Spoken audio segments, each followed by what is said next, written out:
Greetings to you, fellow time travellers. As always, I can say with hand on heart that it's lovely to have you with me for another journey through space and time. If you haven't heard me say it before, I'll say it now that I find history to be a great source of comfort as well as a source of information. It seems to me that most of what happens to us in the present has happened before. Not exactly, not specifically, but there are always reminders. Any of the great trials and tribulations, war, pestilence, depression, cause for concern, misuse of power, overmighty governments, overmighty leaders, it's all happened before. Generations have dealt with the same challenges in some form or another, and I find it at least instructive to go back and see how they coped. They coped, some of them survived, and they lived long enough to make the people that made us. So their wisdom is worth knowing about. I would say if you're of a similar mind, you could support this podcast series, and as a collateral benefit, you get access to exclusive content every week. Go to my patreon.com site, look for me by name, part with a bit of cash, either monthly or annually.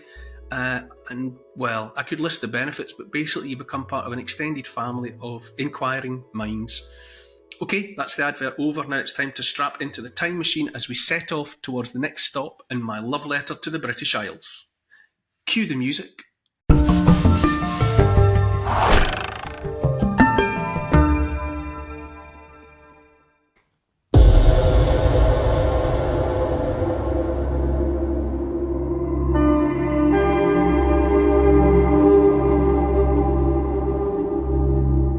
What he's created there, like a poem or a beautiful piece of prose, it's just said to be lovely.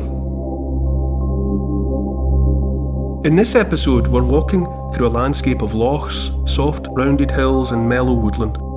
In an old ruin, amidst raggedy grass, ivy and moss, genius rests.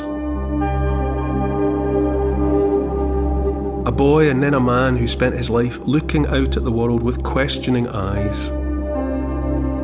Colour, light, even the sky obsessed him. Logic, maths, metaphysics, and the laws of the universe. He showed that electricity, light and magnetism were all covered by the same fundamental natural laws. Following on from where Newton had left off, his mind made famous strides and beautiful conceptual leaps. Groundbreaking work that gave Albert Einstein the leg up that he needed as he continued to change the world. I'm stepping out across Britain to discover 100 remarkable places that have shaped you, me and the whole world. I'm Neil Oliver, and this is my love letter to the British Isles.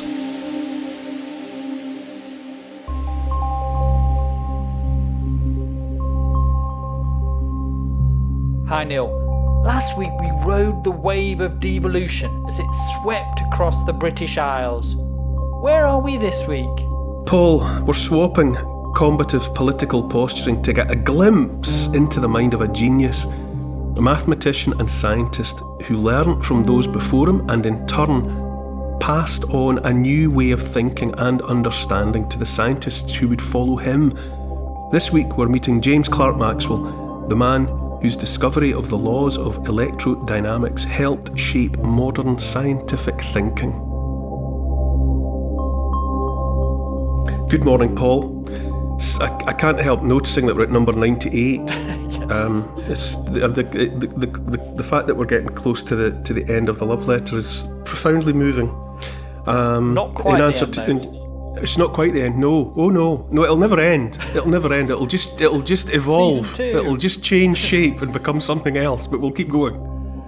We're at a place called the Old Kirk. That kirk is a Scottish word, really, for a church. It's the old church in a place called Parton, which is a village in Dumfries and Galloway. Now, this one's easily in my love letter because Dumfries and Galloway is where I did most of my growing up. I was born in Renfrew, which is a suburb of Glasgow, but my family, we were in Dumfries, which is the sort of principal town in Dumfries and Galloway. By the time I was maybe 6 or 7 years old, So I did most of my growing up. My mum still lives there, and my sisters still live in Dumfries. So Dumfries and Galloway is close to me because it's a part of Scotland, a part of Britain that I think it's mostly overlooked. It's a bit of a backwater now. It's been bypassed, literally. People travelling north and south, people coming from the south, they're often making for places like the Highlands, or they're making for Edinburgh and Glasgow. And Dumfries is a wee place, kind of a left turn, and they don't notice it. But if you go into Dumfries and Galloway, it's a beautiful county, beautiful, soft, a gently rounded landscape, gentle hills, woodlands, waterways. It's lovely. And the further out you go, you come into Galloway, and eventually Galloway is the end of the west of Scotland, and it's a hop, skip and a jump to Ireland. But anyway, it's overlooked, and maybe that's the way people like it, because it means that house prices are quite low. You can get a lot of bang for your buck in Dumfries and Galloway. And it's a very beautiful place. And so any excuse basically to think about that place that is so woven into my upbringing.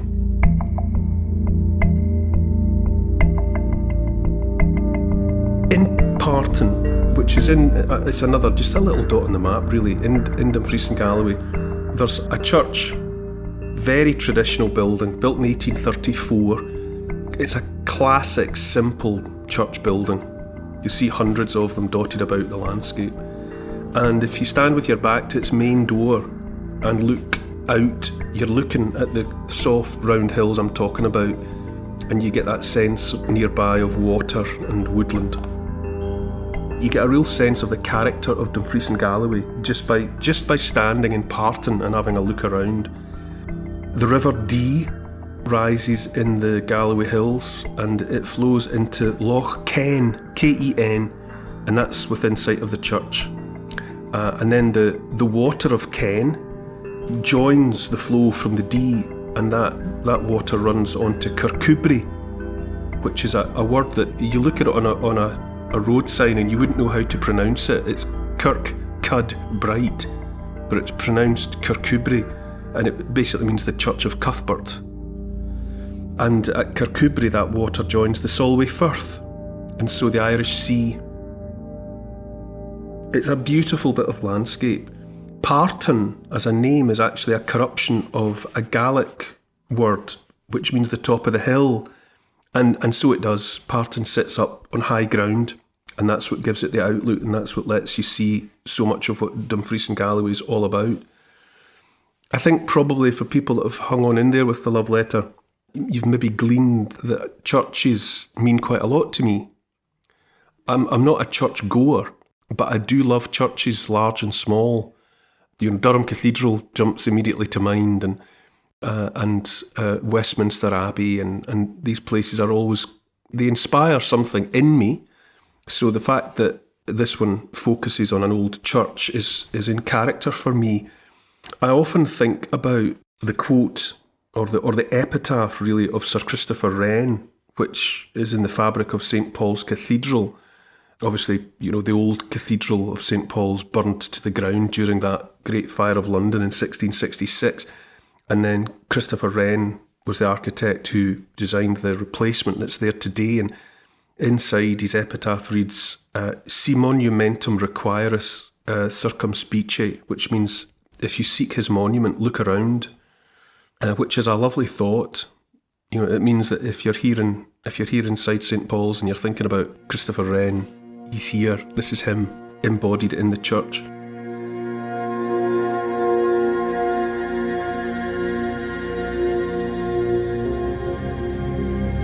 And so I'm drawn, and I'm often, I think my love letters are quite often rooted consciously or unconsciously in places like the church at Parton. So if you're at the church and you've had your back to the front door and you've looked out and looked around and appreciated the landscape, I hope it's a nice day when you go, although Dumfries and Galloway is a very wet county. It's quite often raining over there, but when the sun comes out it's a little slice of heaven. But if you turn and walk around the left-hand side of the frontage of the facade of the church, you'll see in the churchyard, in the kirkyard, a ruin of an even simpler building. And this was an earlier church dedicated to Saint Ninian, who came from Ireland in the 8th century to bring the Picts over to Christianity. So the church is dedicated to Ninian, but it's much younger than Ninian's time. It was built in the start of the 1500s, and for 300 years after that, it was the heart of the village.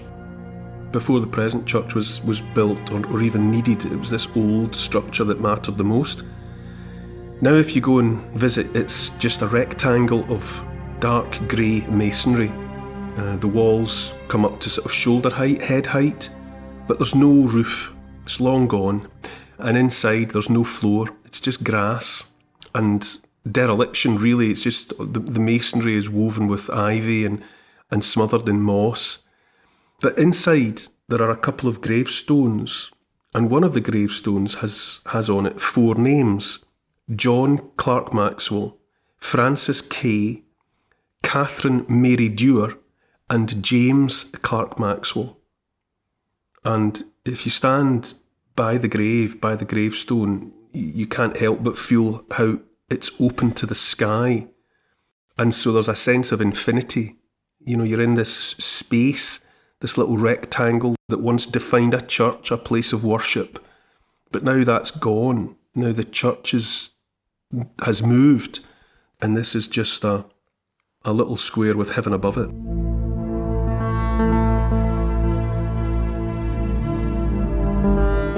But the James Clerk Maxwell that's one of the 4, he was born in a house at 14 India Street in Edinburgh on June the 13th, 1831. He was the son of the advocate John Clerk Maxwell and his wife Frances Kay. But having started out in Edinburgh in the city, the family moved an address called Glenlair House near the village of Corsock, which is in Kirkcudbrightshire, which we've already mentioned, Kirkcudbright, the Church of Cuthbert. They were moneyed, they were quite well to do, and the house that they moved into at Glenlair had been specially built for them on land owned by John Maxwell's brother, who was Sir George Clark of Pennycook, the 6th Baronet. So this is a family of some means. They're not overtly wealthy and powerful, but they're to the manner born. So young James Clerk Maxwell, I don't know, his name should be familiar to everyone. If there was balance in the universe, James Clerk Maxwell would be a lot more famous and would come to mind more readily than he does, but hopefully we'll get to that through the telling of this part of the love letter. It does sound like his grave has been forgotten. He is forgotten, really. I don't know how many people... It's difficult, isn't it, to be objective about these things. I've been aware of James Clerk Maxwell for, I don't know when I first ran across his story. I was an adult. I didn't know about him in childhood at all, which is ironic given that we're both connected to the same part of Scotland, the same part of the archipelago. I didn't come across his story. I didn't hear a thing about him at school, which is ridiculous, as will become apparent as this story goes on. There is a statue of him. It's at the end of George Street in Edinburgh. There's a bronze statue of him seated. He looks a bit like Gandalf, a sort of bearded figure. And, there's a plaque on it giving his name and his dates. But I'm sure most people will just walk past, even to this day, not knowing really who he is. But James was a special boy. As soon as he could speak, and he seems to have begun speaking very early, he was always asking questions. And anyone who's had a child, that they are curious creatures. And James was especially so. And he had questions to ask about everything. And in particular, anything that caught his eye from he was 2 and 3 years old, he would say, "Show me how it does. Show me how it does that." Or he would say, "What's the go of that? What's making that happen?" Anything that was moving, flickering, reflecting light, anything. What's the go of that? And his parents would give him answers, but he was rarely satisfied with the answers that he got, or he didn't want things explained with just a simple one-liner. And so he would keep on going. And so if he'd asked what's the go of that, and he wasn't satisfied with the answer, he would say, "But what's the particular go of that?" This coming from a child, probably if you had other things to be getting on with, they'd probably drive you up the wall, but It was just curiosity. He was especially and always drawn to, fascinated by, fixated on colour.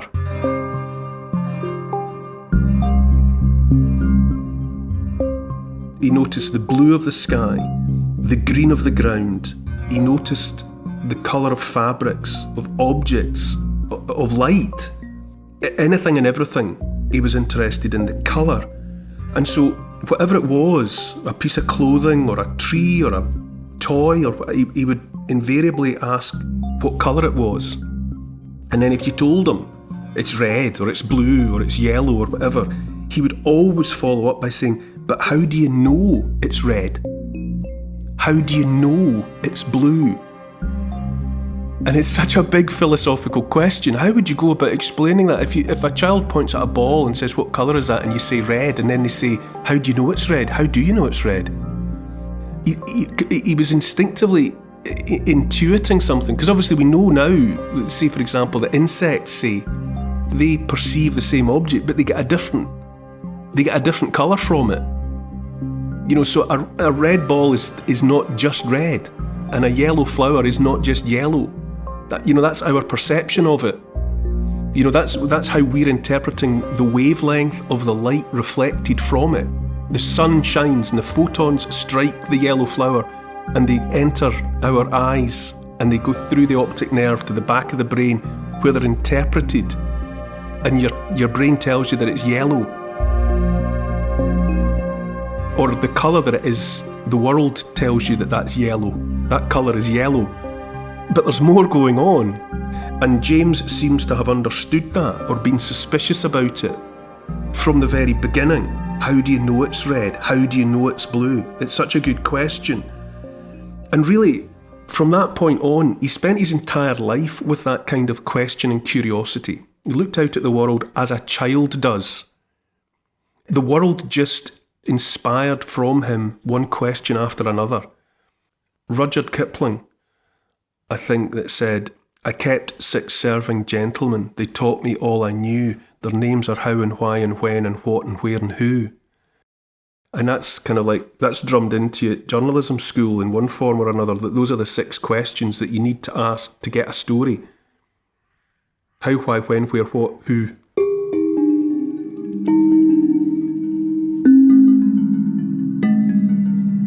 So he's all about questions, and that defined his character for the whole of his life. And everything was wonderful to him. I think through his eyes, everything was fascinating. I think maybe most of us were not maybe paying as much attention as James Clerk Maxwell did to everything around us. It's there. The table's there, the window's there, the floor's there, and you just go about your business. But he seems to have been he noticed with a particular kind of noticing. There was a particular sharpness about the way he noticed everything, and everything he noticed demanded an explanation. We make a distinction, don't we, between religion and faith and science. We are definitely taught to understand the world via the scientific method, to trust the science. But there was a time when people also looked for answers in Scripture, in the Bible, and James Clerk Maxwell was certainly of that ilk.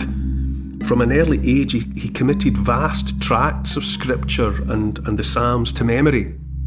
And all of his life he could recite great swathes of the Bible. And he sat through sermons, avidly paying attention to see if there were answers to the questions that he had about everything, if any of it would come via the ancient wisdom of the Bible. He didn't discount anything as a possible source of an explanation.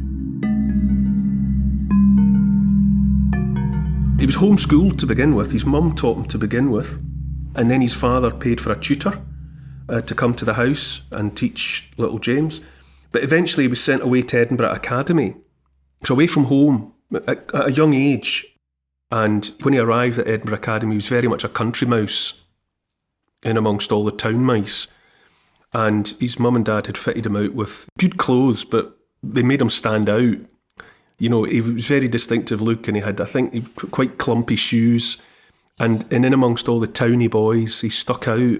And he had an accent that was different from theirs, and that was enough to make him stick out. And Ironically, given what was to come next, he seemed to those around him to struggle with his schoolwork, to the extent that his nickname at school for a while was Dafty. That's quite Scottish, I don't know, but it means stupid. If someone's a dafty in Scotland, it means they're a bit dim. So they called him Dafty. But then the years started to pass, and quite slowly at first, and then with ever-increasing leaps and bounds, he left them all behind. Because his was an intellect, literally, like no other.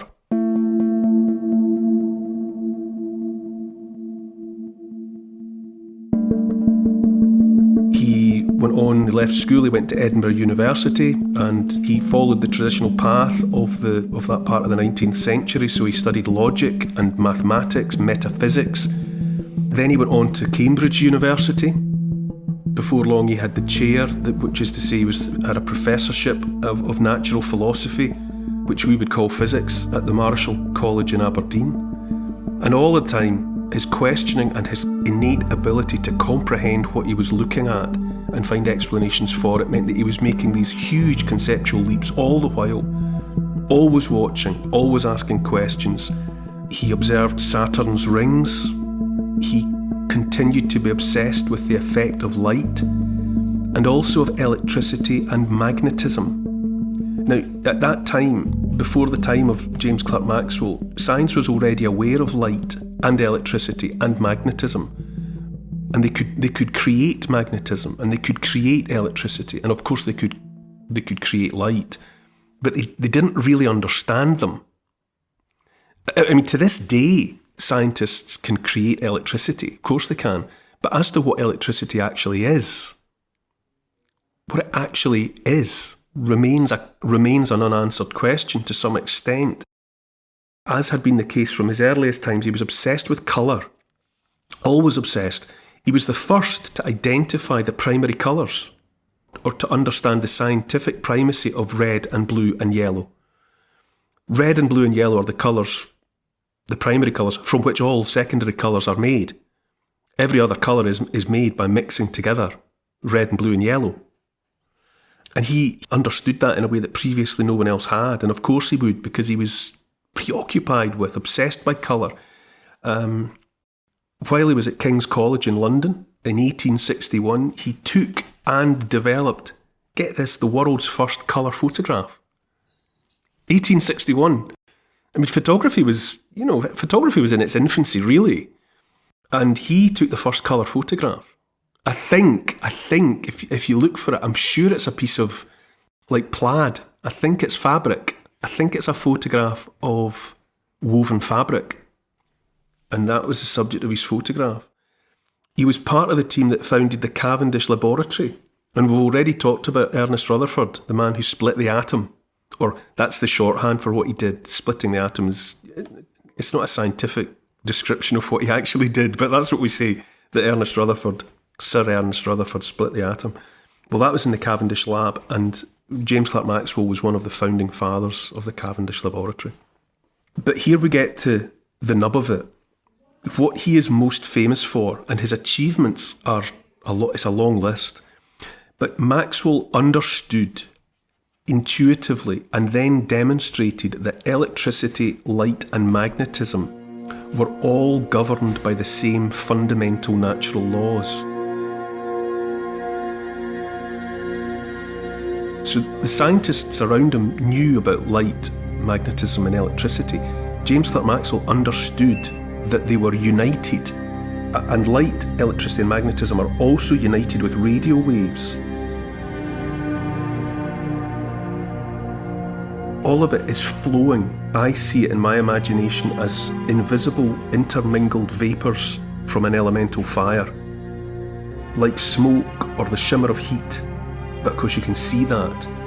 But electricity and magnetism and light are united invisibly in a way that James Clerk Maxwell intuited and explained for the very first time. And those of a scientific bent say that the lines of maths that he wrote to explain the unified nature of electricity, light and magnetism, they're said to be some of the most beautiful lines of maths ever written by anyone. And Science is the language nature speaks. If Mother Nature has a language, it's science. And James Clerk Maxwell seems to have been one of its most articulate exponents. And those who can read maths, they look at James Clerk Maxwell's lines about electricity and light and magnetism, and they see beauty in what he's created there, like a poem or a beautiful piece of prose. It's just said to be lovely.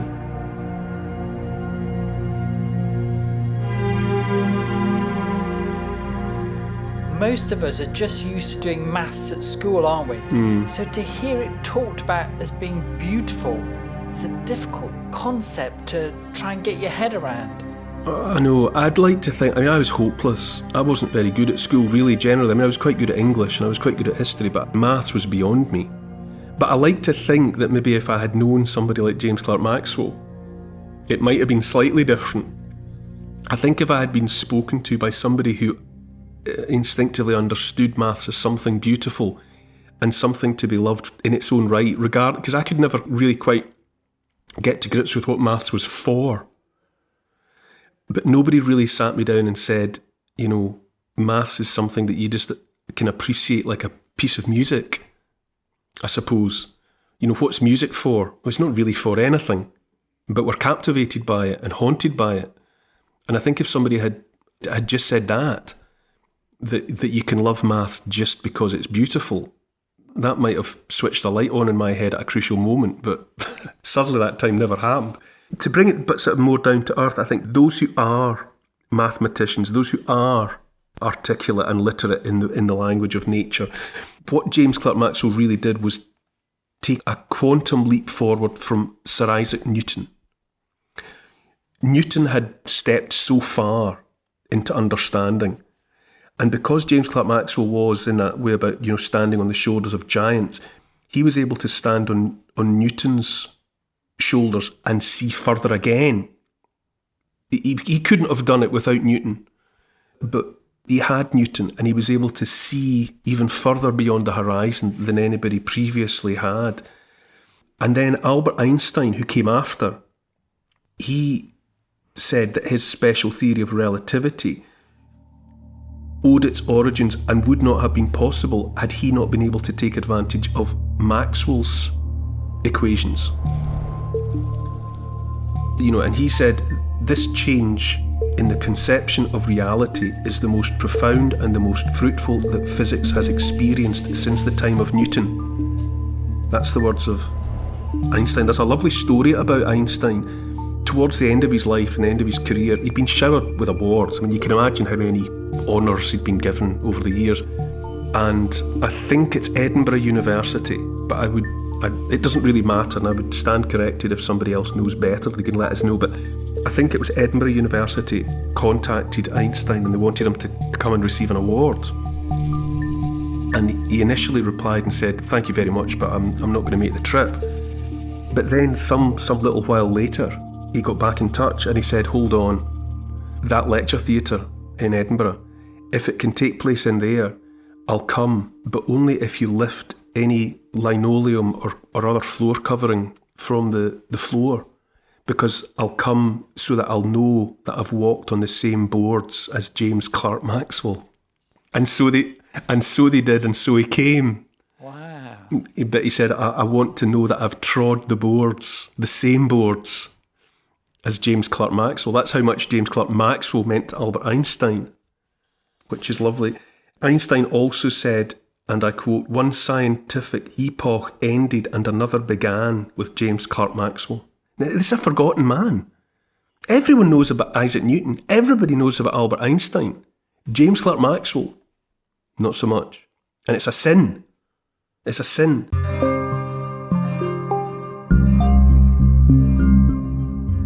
Richard Feynman, who was a theoretical physicist, he won the Nobel Prize in Physics in 1965.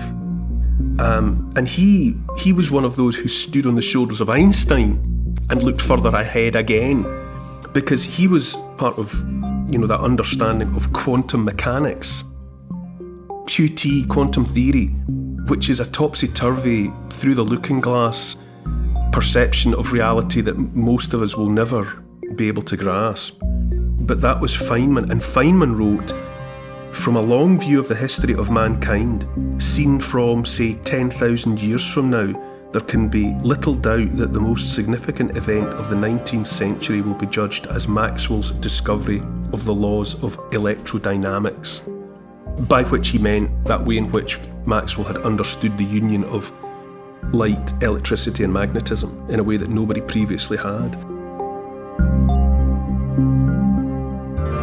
Newton, for example, was a difficult guy, as I understand it, and some people have suggested that he may have been what we would describe as autistic, or maybe with Asperger's, or one of those states of being an altered reality, that a percentage of the population have. But in any event, genius of the sort that these characters have, it's often a troubled gift. They are often, Richard Feynman, I think, was a handful, a difficult and challenging person to be around. But everyone says that James Clerk Maxwell was an absolute diamond. No one had a bad word to say about him. So he's got this towering intellect. He's understanding the world around him in a way that nobody else alive at the same time on the planet practically was understanding, or very few. And yet he was great. He had a great sense of humour, he was close to his parents, he wrote letters home all the time, he stayed in touch with his boyhood friends. Every chance he got, he would go home to Glenlair, take part in the harvest, go to the pub, practical jokes. He was just, everyone seems to have loved him. He wasn't someone who was so brilliant that they had contempt for the rest of humanity, far from it. Apart from anything else, mixed in with all these other astonishing gifts, he was just a lovely man, if contemporary accounts of him are anything to go by. I mentioned that statue of him in Edinburgh. If you see photographs of him, you cannot believe. He looks old before his time, but then everyone did in those days. He had a beard, like I say, halfway down his chest, so he looks like Gandalf or Old Father Time or something. But he was only 48 when he died. So look at a photograph of him and tell yourself that, he was only 48 when he died. He looks about 148 in the photograph, but it's a product of his time.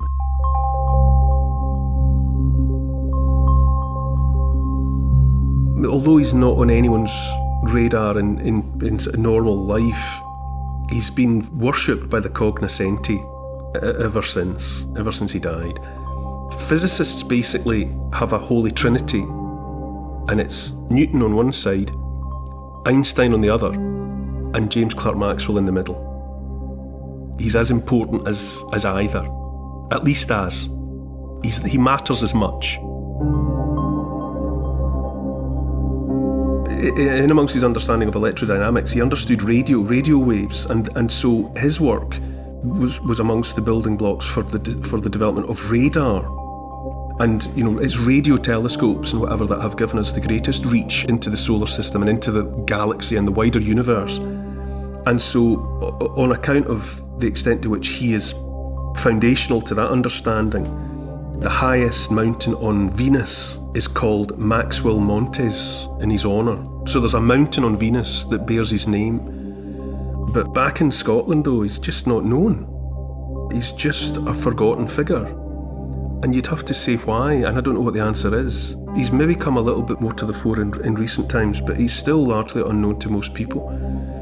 But without him, there's no getting away from the fact that if it hadn't been for him, we almost certainly wouldn't have, or certainly not in the way that we have them, radio, television, mobile phones, smartphones, GPS, and the internet. None of that would have been possible without him. Or if there was something like them, they'd be different and they wouldn't be quite what we have. That we have what we have is because of Maxwell's understanding. Before James Clerk Maxwell, it was the world of yesterday, and he led the way into tomorrow, is the simplest way that I can explain it, really. I mean, try and imagine a world without the internet now. I mean, it's like collective consciousness or collective unconsciousness. Imagine a world without it. But I could have made room in the love letter, I suppose, for the likes of Tim Berners-Lee. He was at CERN in Switzerland when he came up with the World Wide Web. You know, the internet is like all knowledge online. The World Wide Web is it's like the Encyclopedia Britannica. It's like the distillation of all the great mass of knowledge. The surface of the ocean is the World Wide Web riding on top of the internet. And obviously, it wasn't just Tim Berners-Lee that did all of that. There were other characters like John Postel and Vinton Cerf. But Tim Berners-Lee, Vinton Cerf and John Postel would not have been able to do what they did in developing the internet and the World Wide Web had it not been for Maxwell. That's irrefutable. So thinking about the scale of his contribution, it's a philosophy. He came up with a new way to see reality, or part of reality, and then so you come all the way back from that to Parton, back to that church, back to that ruin, the four walls of the old kirk, and you look briefly at the grey granite of his gravestone, or the gravestone that bears his name amongst four. But really what you need to do is lift your head up and look straight up into infinity. You know, you look up at the limitless blue above. In an earlier love letter, we were in St Wiston's church in Repton, and down in the crypt below the floor, which Sir John Betjeman described as sacred air encased in stone. So that underneath the floor of Repton Church, it's something contained, something encased. And on the contrary, what you have at Parton Church is quite the opposite. You know, you stand at James Clerk Maxwell's grave and you think about what the man did, and you look up and you look into the sky, and you get this sense in which, to James Clerk Maxwell, you know, the whole earth was sacred, and what it was encased by is infinity. He's just very, very special, and perhaps like no other character in the love letter to the British Isles, he stands alone in some way. Obviously, he's a fellow Scot. He had some of his life in the same part of the world that I had, part of my younger life. And even although I do not speak science, the language that nature speaks, I have a sense of how much he matters. And so as far as individuals go, there's no other single person that I would mention in the context of the love letter to the British Isles who matters, well, certainly not more, or possibly not even as much as James Clerk Maxwell.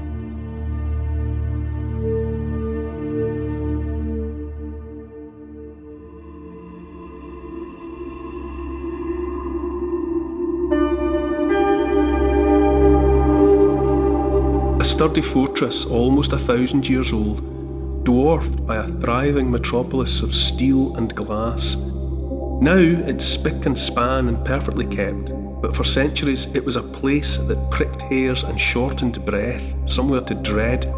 Anne Boleyn's head was severed with a sword here. Queens, lords, ladies, and all manner of folk savagely met their end behind its walls. Awful secrets of how we used to be, swept beneath the carpet. Next time in my love letter to the British Isles. To help support this podcast and to get access to new and exclusive history and comment videos every week, sign up to my Neil Oliver Patreon site. It'd be great to see you there. Check out the Instagram account called Neil Oliver Love Letter. And please write a review of this week's podcast and share it with your friends. For further reading about these favourite destinations of mine, you could try my book.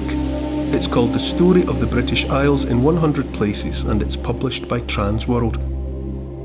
Neil Oliver's Love Letter to the British Isles is produced by Neil Oliver and Paul Ratcliffe for Fat Belly Films. Music's by Malcolm Goldie. The social media producer is Oscar, CFR. Additional research is by Evie, Lucian, Archie and Teddy. Finance taken care of by Catherine and Trudy. Post-production by Althorpe Studios, and the graphics by Paul Plowman. And special thanks to the people across history who have made and who continue to make these isles such an incredible place. This has been an FBF Podcasts production.